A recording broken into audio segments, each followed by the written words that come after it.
The child didn't scream. That was their first mistake. When the pain grid was activated, they expected begging, or at least noise, but all they heard was their own equipment humming, and a boy who stared at them like a mirror. The Sovereign Alliance believed in process, even for torture. They built chambers for it. Cathedrals, really? Crafted from blacklight stone and resonance glass? Tuned to reflect not blood, but memory. Every rune etched in a dialect so old, most of the executioners didn't even understand it anymore.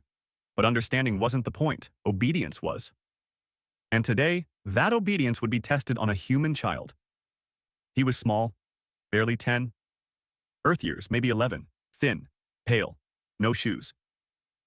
His feet rested on a pressure glyph that glowed red when a subject lied. It hadn't changed color once since he arrived. No name had been given. The logs marked him only as Specimen, Delta O-12. A dozen sovereign observers lined the chamber above. Scientists, ministers, one archivist drone floating silently. One observer spoke in reverent tones. His species breeds chaos. Let us measure its shape. Another whispered, we begin with empathy suppression, then memory crossfire. If the subject breaks in under 10 minutes, we can classify the species as reactionary meat. The boy looked up once. Not fast, not fearful, just curious. His arms were bound by synthetic gravity cuffs, each strong enough to immobilize a war drone. He hadn't moved once. Specimen Delta, do you understand where you are? No answer. You are within the threshold of verified trial pain. We will not kill you. Only test your species' tolerance against calibrated soul shock simulations. Still nothing, just that same unblinking stare. Do you have anything to say before the test begins? The boy blinked once. Slowly. Then softly said, this isn't how it ends. What did you say? The child tilted his head, almost bored. Not for me. The room darkened. The pain lattice came online. A net of harmonic pulses designed to fracture emotional memory before it reached the language centers. Light sharpened into lines across the floor. Sound condensed into pressure. Begin resonance infusion. Phase 1. Sorrow baseline. Glyphs around the boy shimmered. The observers leaned forward. The archive drone began to chant. Somewhere deep in the chamber walls, the first pain wave activated. It moved like a whisper made of glass. And the boy smiled. Not wide, not cruel. Just enough to terrify a scientist 3 floors above. Because his eyes weren't reflecting the chamber anymore. They were reflecting the stars. The first pulse struck his spine. Every nerve in a Tier 4 mammalian brain should have ignited. Spasms, screams, biological panic, that was the expected baseline. Instead, silence. The only sound was a low hiss like water boiling in reverse. Is the capture feed damaged? No, he's just not screaming. Then increase the gradient. All of it? All of it. Pain had a structure. The ritual had phases. Phase 1, sorrow. Phase 2, regret. Phase 3, humiliation. Phase 4, agony. Feedback. Each waveform was condensed from centuries of extracted trauma. Suffering mathematically perfected. The boy should have shattered by now. But still, he sat, staring. Then the lights pulsed. Not a flicker, a blink. As if the room itself flinched. Biometric scans gone. Disrupted? No, gone. No data returning. He's suppressing the readings. No. He's absorbing them. Explain. The system sends trauma. He's converting it, like it's a language. He's reading the pain? On the neural display, his brain wasn't spiking red. It was spiraling. A black helix formed in the center of the image. It looped endlessly, untranslated, impossible. The data processor sparked, and one phrase flickered across every screen. You called this torture. I call this fuel. Technician Vilemore gasped. I hear something. Inside, it's whispering back. Inside what? My head. His mouth opened. But it wasn't his voice that came out. It was the boy's. Thank you. Then Vilemore collapsed, still breathing, eyes glowing. The pain grid overloaded. The blacklight crystal melted from its edges, not from heat, but from confusion. The system doesn't know what it's doing anymore. It's still delivering pain. It thinks it is, but it doesn't know what pain means now. On the glyph floor, space bent, just slightly. not to the eye, but to gravity. A flashback file activated. Terran command, years earlier. You'll scan the child. You'll feel safe. You'll try to measure him. That's how he enters. Zirvan whispered, "Where did we find him?" The drone replied, "He found us." The priests began to chant the Null Psalm, their mouths filled with static. One priest coughed up ink. Another whispered a single phrase on loop. "The center is pulling. The center is pulling. The center is light bent again." The boy hadn't moved, but the walls around him seemed hesitant. The air was unsure. A command console buzzed once and then displayed a message on its own. Subject classification, event horizon cognition, threat type, non-localized. Response, you cannot leave. The boy opened his mouth slightly. Not to speak, not to scream, just to breathe. And every terminal registered the same word in every dialect, every language, every system. Soon. The quiet was supposed to be over by now. That's what terrified them most. Pain was supposed to produce sound, begging, screaming, shattering. But the child sat still, and the quiet kept growing. The torture sequence had completed. All waves delivered, every sacred pattern triggered. By their calculations, the child should be feral, collapsed, or dead. Instead, sound sensors picked up a hum. Not from the equipment. From the boy. An old file was retrieved. It showed a different room. A burned orphanage, screaming children. And one boy still.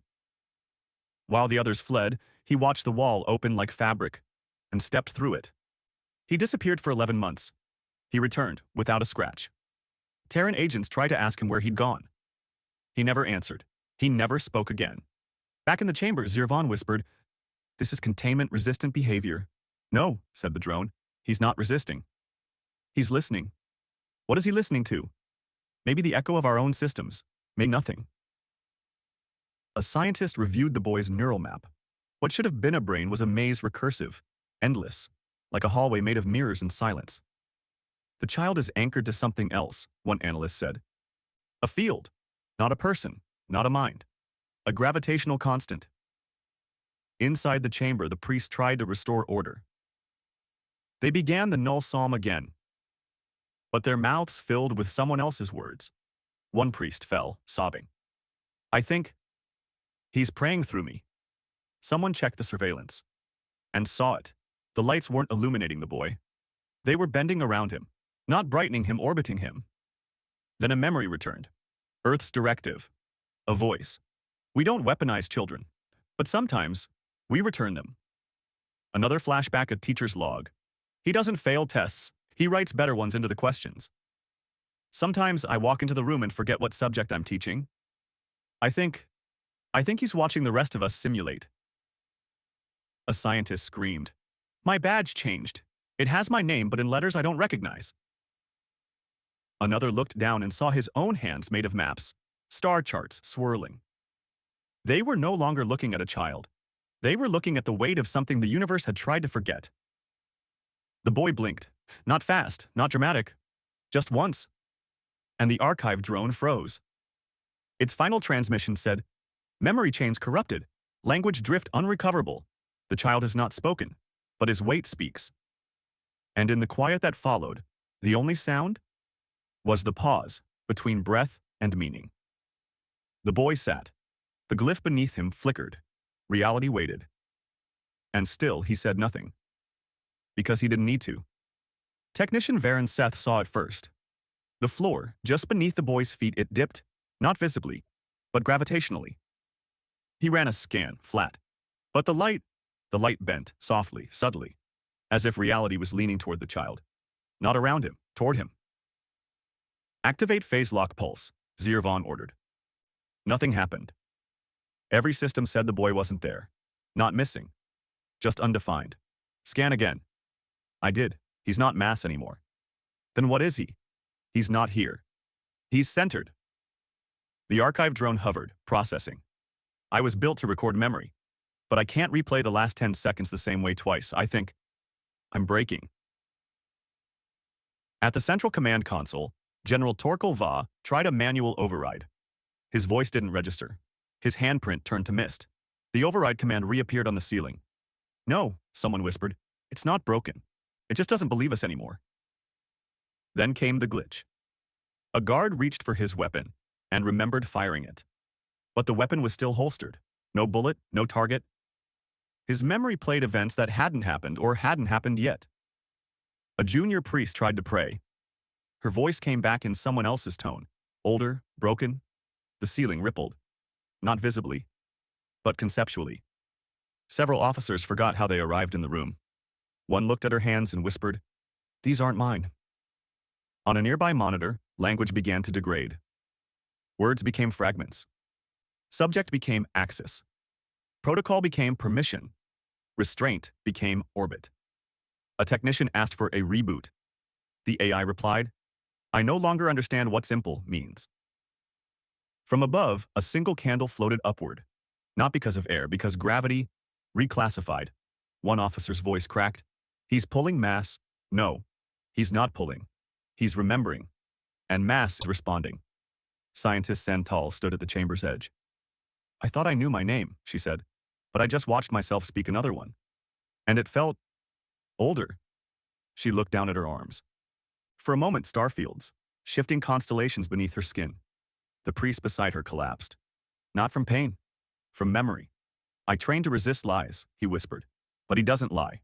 He just replaces the shape of truth." Another console lit up. New classification. Event core reached. Gravitational saturation, causal direction, non-linear resistance ceased. "He still hasn't moved," someone whispered. "He doesn't have to," said the drone. "We moved around him. That's the orbit. That's the trap." And the boy blinked again. Not because he saw them, but because he noticed they finally saw him. General Torkelva tried to send an override code.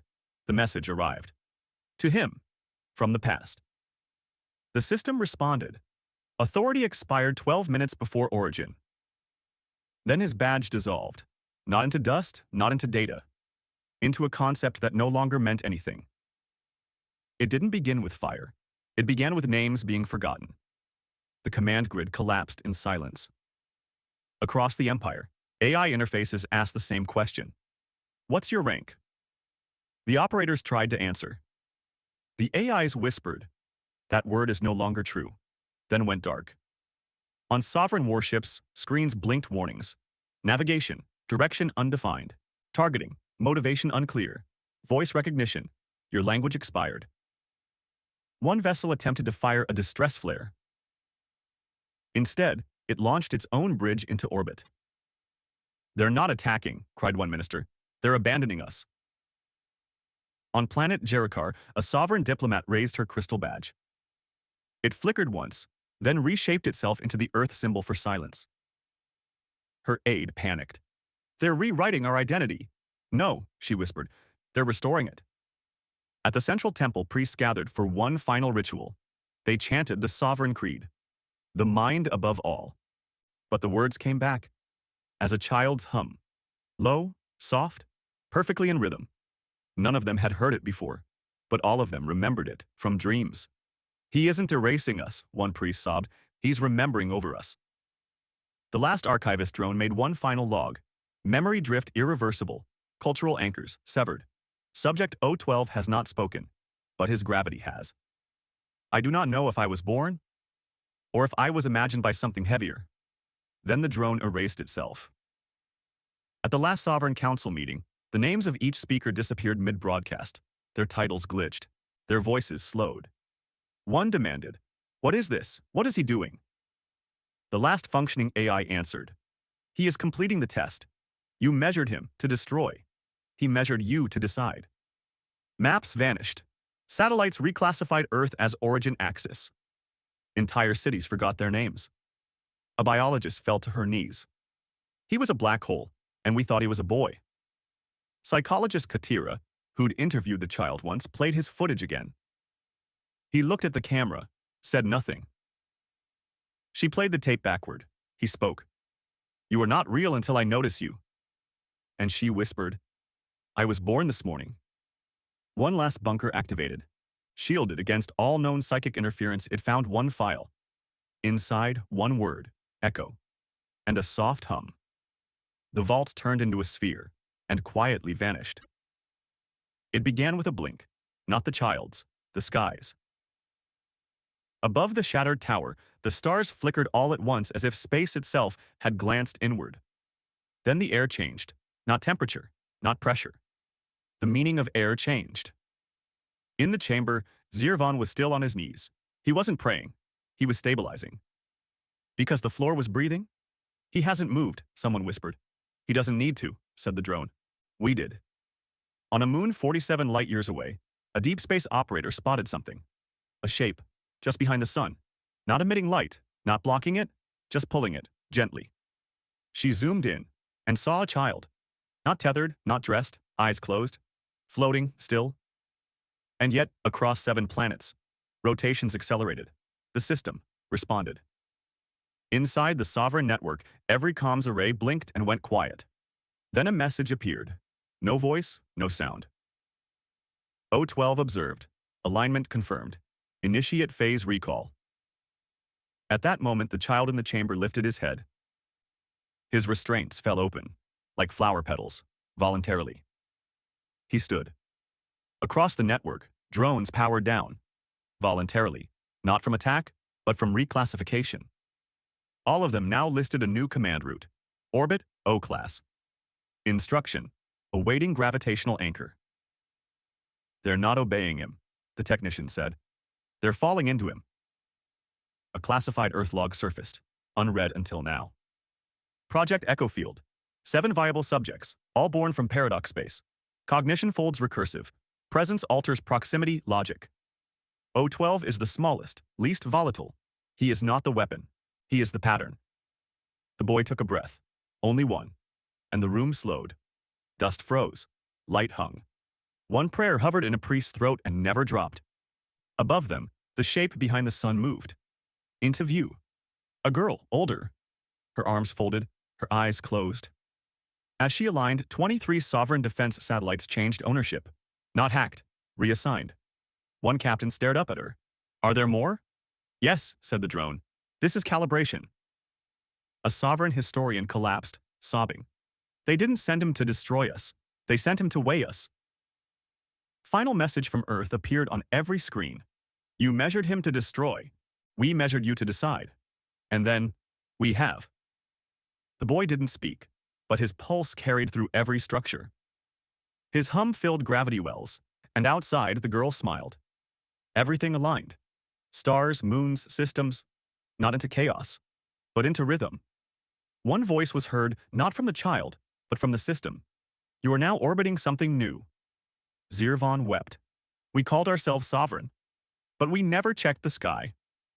There were no Earth warships, no soldiers, no missiles. Just breathing. Measured, calm, constant. And a final message. This wasn't an invasion. This was gravity correcting itself. The stars curved. Not the light. The stars themselves. Across 11 worlds, astronomers screamed into silent rooms. Constellations folded inward. Names disappeared. Shapes bent. Every planet tilted slightly. Not from force, but from loyalty. The gravity had changed. And so had the truth. The child opened his eyes. Nothing happened. And that was everything. He's awake, someone whispered. No, said the drone. We are. There was no collapse. No implosion. No scream. Just correction. A gentle folding of meaning. Words turned into sounds. Sounds turned into shapes. Shapes into silence. Every system dropped to 0% obedience. But not from failure. From clarity. Route alignment. Event orbit. Command. Echo. Status. Satisfied. The boy stood. Just one step forward. Enough to shift the orbit of 9 moons. He's not moving through space, someone said. He's reminding space where he is. The chamber shimmered. Not visually. Conceptually. The idea of walls began to doubt itself. A technician reached for a console. His hand passed through time. It reached yesterday. A scientist tried to speak. His voice came out as birdsong, then symbols, then melted. Zirvan clung to the ritual console, a sacred artifact passed down for generations. He read its final phrase, mind above all, but the letters shifted, broke apart, reformed, until all that remained was pull. He never resisted, Zirvan said, tears streaming down his face. He just let us orbit long enough to realize it. Across the Empire, maps vanished, names faded, structure dissolved, cause no longer preceded effect. One action echoed backward into stillness. And everything paused. Not physically, causally. We've entered orbit, said the last functioning translator. Orbit around what? The system responded. Not what. Who? Outside, the child stood in the center of a soft spiral. Behind him, a black hole. But not violent, not devouring. Just still, heavy, present. He didn't destroy us, whispered a priest. He let us see that we'd already ended. We just hadn't noticed the pull. The facility was found a day later. But it wasn't destroyed. It wasn't scorched. It wasn't broken. It was folded. An entire kilometer of blackstone architecture now existed as a sphere no larger than a closed fist. It hovered a meter above the ground, humming, softly, like a lullaby trying to remember itself. A scout approached, looked into its surface. He forgot his rank, then his name, then what a name was. Across the Sovereign Alliance there were no explosions, no battles, no commands, just terminals blinking into blank, and statues weeping tears of water and dust. One statue collapsed not from time, but from irrelevance. He's gone? Asked the last priest. No, said the drone, not gone, just distant enough that he no longer needs our gravity. In the final server room, one Terran transmission appeared. No voice, just one line. You tried to torture a center and forgot you were orbiting it. Somewhere beyond language, 6 other children stood in the dark, watching nothing, saying nothing. Not sent to destroy, not sent to speak, just existing, waiting, long enough for the universe to notice its own weight. They were never our weapons, said a Terran commander once. They were our questions. And in the final moment, in the dark behind memory, the boy's voice echoed. Not in sound, in shape. You thought I was the scream, but I was the silence, waiting for it.